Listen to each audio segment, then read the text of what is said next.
जय गुरुजी। शुक्राना गुरुजी। सारी संगत को जय गुरुजी।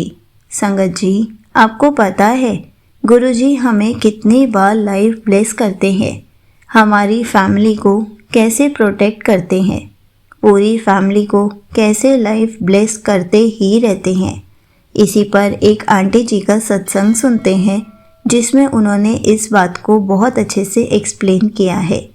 ये सत्संग पूरा ज़रूर सुनिएगा, आपको बहुत अच्छे आंसर्स मिलेंगे। तो चलिए आंटी जी का सत्संग सुनते हैं। जय गुरुजी। संगत को प्रणाम। हम सबसे पहले गुरुजी से 95 में मिले थे। वो गुरुजी ने जैसे आपको सबने बताया, हमें भी पहले बुलाया था। मेरे फादर आए थे गुरुजी के पास, उनकी कैंसर की सर्जरी हो के चुकी थी, तो उन्हें बहुत फिक्र रहती थी कि ये स्प्रेड हो जाएगा। तो उनके एक फ्रेंड थे, उन्होंने उनको वहां कहा था कि आप बिल्कुल फिक्र मत करिए, गुरुजी सब कैंसर ठीक कर देते हैं और आप उनकी शरण में जाइए। तो जब गुरुजी ने उनको ब्लेस किया, अब वो भी बिल्कुल गुरुजी की कृपा से बिल्कुल ठीक है। अभी तक उनको मतलब वो कैंसर का कुछ प्रॉब्लम फिर से नहीं आया। ओल्ड एज के तो problem you can not avoid, but Guruji की कृपा से वो बिल्कुल बढ़िया है। तो जब गुरुजी के पास आए थे तो गुरुजी ने उनको कहा कि आपकी बेटी है यहाँ पे और उसकी बेटी के कोई प्रॉब्लम है, and Guruji knew exactly where my husband was posted. तो उन्होंने कहा कि आप उनको कहिए कि मेरे से मिलने आए। अब जब हमें उन्होंने बताया तो I was thrilled because I have a daughter who is visually impaired. तो ये उस वक्त 10 साल की थी और इसके 4 आई सर्जरीज हो गई थी। जैसे जैसे डॉक्टर्स बताते थे तो इसकी सारे वो इलाज मेडिकल इंस्टीट्यूट पे चल रहा था। हमने इसके पेपर सब बाहर भी भेजे थे, एंड वो सब ने यही कहा था कि जितना हो सकता है डॉक्टर्स ने यहाँ किया है वो that was all that was possible. और मेडिकल साइंस में there was nothing that more that could be done. तो इस स्टेज पे हमें गुरुजी ने बुलाया था अपने पास। अब जब से गुरुजी की शरण में आए तो इसकी इतनी ज्यादा विजन पिकअप कर गई है कि it is, I don't think anybody can believe it's. Guruji तो शिवजी, साक्षात शिवजी है। मतलब भगवान के अलावा तो कोई वो कर ही नहीं सकता जो उन्होंने हमारी बिटिया के लिए किया है। ये स्पेशल स्कूल में जाती थी, इसका मतलब विजन काफी बहुत ही कमजोर थी, एंड इसको धीरे धीरे हमने पढ़ाना शुरू किया। तो इसने ओपन स्कूल से 8th क्लास का किया, फिर इसको हमने 10th क्लास के उसमें एनरोल किया। तो इतनी उस गुरुजी एक दिन हमारे वहां पे आए 95 में जब हमें मिले थे, तो उन्होंने कुछ इसको बहुत सिंपल सा बताया था, सूर्य प्रणाम करना, और उन्होंने कहा कि ये 51 डेज के लिए इसको कहिए करिए। तो 21st डे पे ये लड़की कहने लगी कि मुझे तो बहुत अच्छा दिख रहा है। तो उस दिन से वो 95 से ऐसा पिकअप करती रही कि इसके सारे पैरामीटर्स पिकअप कर गए। वो स्पेशल स्कूल से फिर ये बकायदा इसने अब तो MA कर रही है, फाइनल ईयर में है। तो उस जब से धीरे धीरे उसके सारे पैरामीटर्स पिकअप कर गए। अब जब 98 फिर गुरुजी चंडीगढ़ चले गए थे, 98 में फिर वापस दिल्ली आए, तो फिर मैं उनके पीछे पड़ गई और ठीक करिए इसको। तो उन्होंने कहा मैं बताऊंगा। फिर वो 98 में एक दफे हमारे घर आए और उसके अगले दिन ही इतनी ड्रामेटिक चेंज था इसकी विजन में कि it's miracle is also putting it very mildly. ये वो जो मैं 10th क्लास की बुक्स बता रही हूँ कि वो आ गई थी, एंड वो इतना छोटा प्रिंट था कि ये वो पढ़ नहीं पाती थी। हम इसको इनकरेज करते थे न्यूज़पेपर पढ़ने का, तो ये हेडलाइन पढ़ लेती थी। उस दिन जब गुरुजी आए उसके बिल्कुल नेक्स्ट डे मॉर्निंग में इसने मुझे आके पूरा एक न्यूज आइटम पढ़ के सुना दिया। तो मुझे लगा कि ये पॉसिबल नहीं हो सकता, बट एक बच्चा this was early in the morning 6 बजे टीवी पे भी सुन के पूरा कैसे याद कर सकता है। तो मुझे बड़ा बहुत ही आई वाज वेरी सरप्राइज।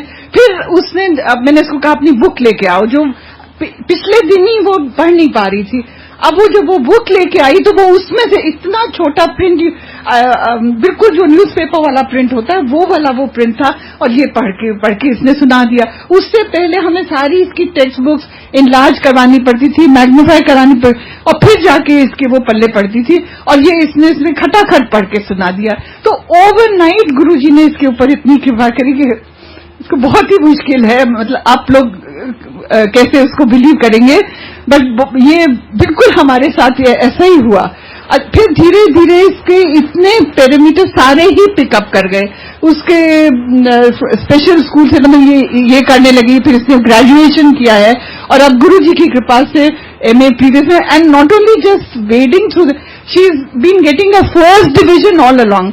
मतलब वो सिर्फ गुरुजी ही करा सकते थे, उनकी कृपा के बिना तो ये पॉसिबल ही नहीं था। अब उस लड़की में भी इतना कॉन्फिडेंस आ गया, हम में भी इतना कॉन्फिडेंस आ गया। पहले हम चिंता में डूबे रहते थे कि कैसे इसका सब कुछ होगा, और अब उनकी कृपा से देखिए कि अब जब उसको इतना उन्होंने ब्लेस कर दिया, आगे से आगे उसके लिए सब कुछ बढ़िया होता है, तो अब हमें चिंता करने की तो कोई जरूरत ही नहीं है। ऐसे ही उन्होंने पूरी फैमिली को इसी तरह से ब्लेस किया। मेरे हस्बैंड को 3 दफे उनकी जान बचाई। एक दफे वो I don't know if you remember 2001 में जब पार्लियामेंट पे अटैक हुआ था, he was the last one to go inside the Parliament house. 1 second पहले उन्होंने बात करी दरबान से, तो दरबान ने उनसे पूछा कि आप आज क्यों आए, आज तो पार्लियामेंट adjourn हो गई है। उन्होंने कहा नहीं, मुझे किसी से मिलना है। And I think those were the last words this poor Darban spoke, because the minute my husband got inside the Parliament house, वो दरवाजे बंद होने लगे, खटाखट फायरिंग शुरू हो गई, एंड ये बेचारा जो दरबान था, I think he was the first one to be shot down. तो गुरुजी ने जब बचा लिया।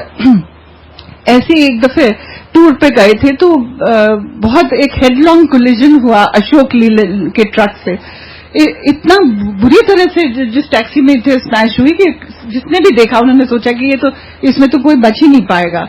और गुरुजी ने ऐसा कुछ कमाल किया कि इन्हें थोड़ी सी देर के लिए वो नींद आ गई थी, तो इन्हें तो पता भी नहीं चला कि क्या हुआ। And when he got up तो इन्होंने देखा कि ये इतना सारा सब स्प्लिंटर्स वगैरह थे, सोचा क्या हो गया, और कुछ भी जरा सी खरोंच भी नहीं आई। ऐसा वो गुरुजी ने 3 जने और थे टैक्सी में, सब पे कृपा, सबको बचा लिया। और तीसरी दफे ये वहां पे कश्मीर में पोस्टेड थे, तो वहां पे गोल्फ कोर्स पे वॉक के लिए गए। दूसरा तीसरा दिन ही था ज्वाइन करने के बाद, तो जरा सा अंधेरा हो गया था, गलती थी बिकॉज वहां पे तो बहुत केयरफुल रहना पड़ता है। तो जब जरा से ये वापस ही जा रहे थे तो एक इनकी तरफ एक जानवर भागता हुआ आया, तो ये बड़ा फरी सा था, इनको लगा शायद कुत्ता है, तो सोचा कि कुत्ता कैसे गोल्फ कोर्स में आ गया।